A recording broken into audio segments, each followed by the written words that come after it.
아침 묵상에 오신 여러분들 환영하고 축복합니다. 또 오늘 하루 시작을 아침 묵상으로 할 수 있게 허락하신 하나님 감사드리고요. 오늘은 특별히 한 주간의 마지막인 금요일인데요. 오늘 하루 또 주 안에서 잘 마무리하고 또 주말 잘 맞이할 수 있는 시간들이 되었으면 좋겠습니다. 오늘은 사사운니엘이라는 제목을 가지고 우리 사사기 3장 7절부터 11절까지 말씀을 좀 더 살펴보았으면 좋겠습니다. 우리 9절 말씀 같이 한번 읽어볼까요? 같이 읽겠습니다. 이스라엘 자손이 여호와께 부르짖음에 여호와께서 이스라엘 자손을 위하여 한 구원자를 세워 그들을 구원하게 하시니 그는 곧 갈렙의 아우 그나스의 아들 온니엘이라. 예, 오늘 본문에 보면 이렇게 돼 있어요. 사사기 기본적인 구조인데 이스라엘 백성들이 범죄를 합니다. 범죄를 하니까 하나님께 뭐예요? 그들에게 고통을 허락하시죠. 그리고 다른 민족의 침입을 받게 하세요. 그래서 그 가운데 고통 중에 있을 때 고통을 당하게 하십니다. 그래서 메소포타미아 왕의 지배를 8년 동안 받았다 이야기를 합니다. 그런 다음에 어떤 반응을 보였냐는 거예요. 그러자 뭐라고 되어 있냐면 이스라엘 백성이 여호와께 부르짖음에라고 되어 있어요. 이스라엘 백성들이 하나님 앞에 부르짖었다는 거죠. 사실 이스라엘 백성들이 하나님 앞에서 많이 범죄했습니다. 그럼에도 불구하고 이스라엘 백성들이 한 가지 잘한 게 있어요. 그건 뭐냐면 고통 중에 있을 때 뭘 했던 거예요? 하나님께 부르짖은 거예요. 참 저는 이렇게 가끔 이렇게 보면 안타까운 분들이 몇 분 계세요. 어떤 분들이 계시냐면 참 인생에 너무 고통이 없는, 어려움이 없는 분들이 있어요. 인생이 너무 승승장구하시는 거죠. 그러면 정말 안타까운 마음들이 있어요. 왜냐하면 인생에 조금 어려움이 있고 또 인생에 조금 기도 제목들이 있으면 그래서 사람이 겸손해지고 연약해져서 정말 하나님을 찾고 그래서 정말 저렇게 능력도 많고 재주도 많고 가진 것도 많은데 하나님 귀히 있으실 텐데 참 그 고통이 없어서 정말 하나님을 찾지 않는 사람 보면 좀 안타까운 마음이 있습니다. 근데 또 안타까운 마음이 드는 사람이 어떤 사람이 있냐면 반대예요. 인생에 고통이 있어요. 그러면 우리가 인생에 고통이 있고 어려움이 있으면 어떨 것 같아요? 더 기도할 것 같잖아요. 그런데 인생에 고통이 닥쳤을 때 하나님으로부터 더 멀어지는 사람이 있어요. 오히려 다 하나님을 원망하고 하나님을 멀어져서 사는 사람들이 있어요. 더 세상을 쫓아 살아가는 사람들이 있어요. 참 그런 거 보면 안타까운 마음들이 큽니다. 그날의 이스라엘 백성들은 뭐라고 그랬어요? 인생에 어려움이 있자 뭘 했어요? 하나님 앞에 나가서 기도했어요. 좀 우리도 이런 자세는 정말 배울 필요가 있는 것 같아요. 그래서 우리 신앙의 선배들을 보면 그렇죠. 우리 부모님들 세대 보면 정말 믿음이 좋다는 부모님들 세대 보면 그러죠. 인생에 문제가 있을 때마다 뭐예요? 때로는 건축도 하고 그냥 기도하는 거죠. 야, 내가 오늘 기도원 가야겠다. 왜요? 좀 중요한 문제가 있어. 정말 인생에 문제가 있고 정말 중요한 어려움이 있을 때마다 하나님 앞에 기도할 줄 아는 것. 그것이 무엇보다도 중요한 것 같아요. 그래서 이스라엘 자손이 여호와께 부르짖었다. 정말 우리도 한번 돌아봐야겠죠. 우리도 이렇게 부르짖을 수 있는 사람인지. 여러분들은 어떠세요? 인생에 문제가 있을 때, 어려움이 있을 때 그것을 하나님 앞에 가지고 나가서 부르짖는 사람입니까? 정말 간절히 기도하는 사람이에요. 그러자 어떤 일이 있었는지 10절 말씀 같이 한번 읽어볼까요? 같이 읽도록 하겠습니다. 여호와의 영이 그에게 임하셨으므로 그가 이스라엘의 사사가 되어 나가서 싸울 때에 여호와께서 메소포타미아 왕 구산 리사다임을 그의 손에 넘겨주심에 온니엘의 손이 구산 리사다임을 이기니라. 뭐라고 되어 있냐면 여호와의 영이 그에게 임했다라고 되어 있어요. 부르짖자 뭐라 했다고 그래요? 여호와의 영이 임했다. 성령님의 도우심이 있었다는 거죠. 사실 우리가 하나님은 우리를 늘 도우시길 원하세요. 아니요, 지금도 늘 돕고 계세요. 그런데 왜 우리가 하나님의 도우심을 맛보지 못할까요? 부르짖지 않았기 때문에. 정말 하나님 당신이 필요합니다. 정말 하나님 당신을 정말 진짜 제가 원합니다. 라고 기도하면 하나님께서 도우실 텐데 정말 하나님께 나가서 부르짖기만 하면 도와주시겠다는데 부르짖지 못하는 게 우리 인간이란 거죠. 그래서 정말 나는 얼마나 하나님 앞에 정말 그렇게 부르짖을 수 있는 사람인지 한번 돌아봤으면 좋겠어요. 그런데 또 한 가지 우리가 여기서 살펴볼 게 있어요. 그건 뭐냐면 하나님께서 누굴 세웠다고 그랬어요? 9절에 보면 이렇게 돼 있죠. 갈렙의 아우 그나스의 아들 운니엘을 세웠어요. 그리고 이 운니엘을 통해서 뭘 하신 거예요? 하나님께서 일하셨어요. 이를 통해서 구원자를 세운 거죠. 그래서 늘 하나님께서는 정말 우리가 고통 중에 있을 때 우리를 부르짖게 하십니다. 정말 부르짖을 때 우리를 도우실 거예요. 그리고 또 한 가지 오늘 본문에서 알 수 있는 건 뭐냐면 하나님은 사람을 통해서 일하신다는 거. 구원자를 통해서 일하셨거든요. 그런데 그렇다면 이 운니엘이라는 사람은 누구일까? 사실 오늘 본문에 보면 운니엘이라는 사람이 많이 등장하지 않았습니다. 오늘 본문에 이게 다예요. 그런데 성경의 한 구절 여호수아에 이 운니엘에 대한 얘기가 한 번 더 나와요. 그러면 여호수아에서는 사사기의 1절에서 뭐라고 되어 있는지 한번 같이 한번 읽어봤으면 좋겠습니다.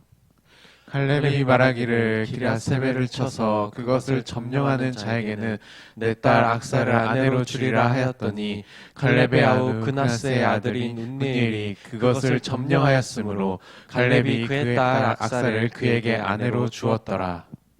어떻게 되냐면 여러분 여호수아와 갈렙은 아실 거예요. 처음에 이스라엘 백성들이 출애굽을 한 다음에 가나안 땅에 정탐꾼을 보내죠. 이 정탐꾼 12명 중에 한 명이 갈렙이에요.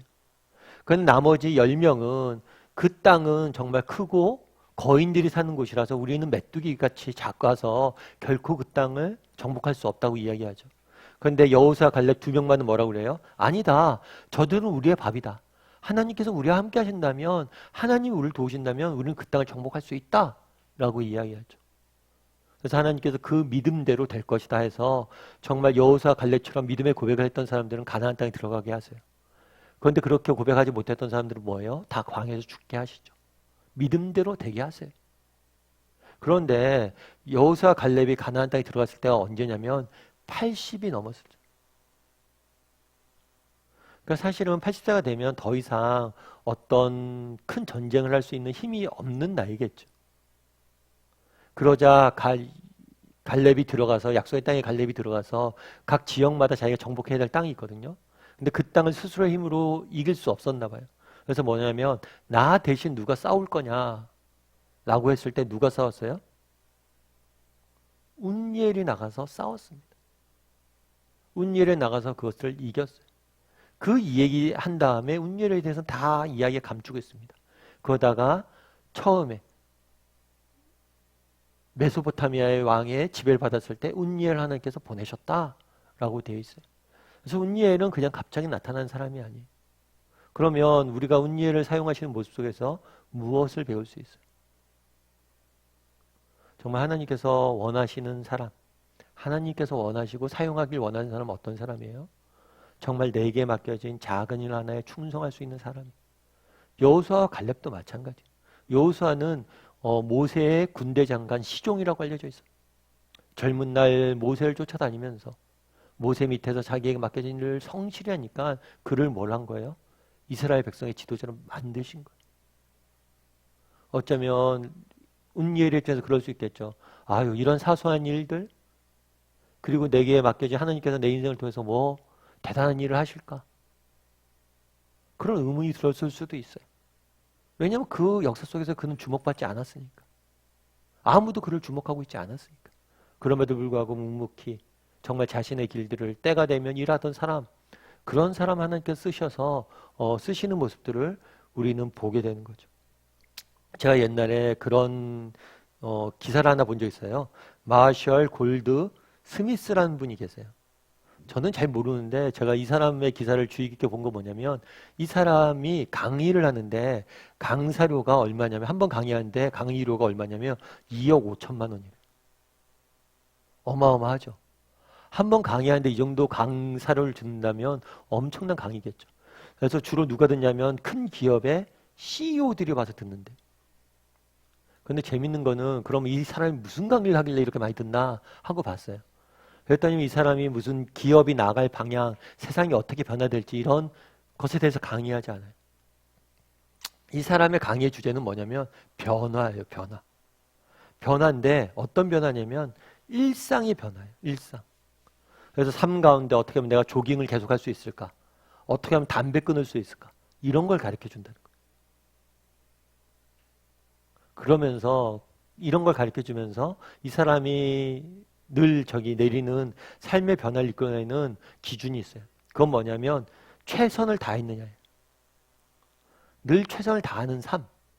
그러니까 결국에 뭐냐면 작은 일 하나에 최선을 다하는 삶을 살지 못하고는 정말 기업가로서 기업을 운영하는 일이나 다른 일들을 할 수 없다는 거예요.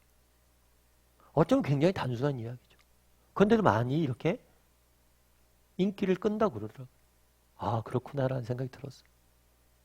여러분, 오늘 성경은 뭐라고 얘기합니까? 여호와께 부르짖었다. 그래서 하나님께 도우셨다 이야기하죠.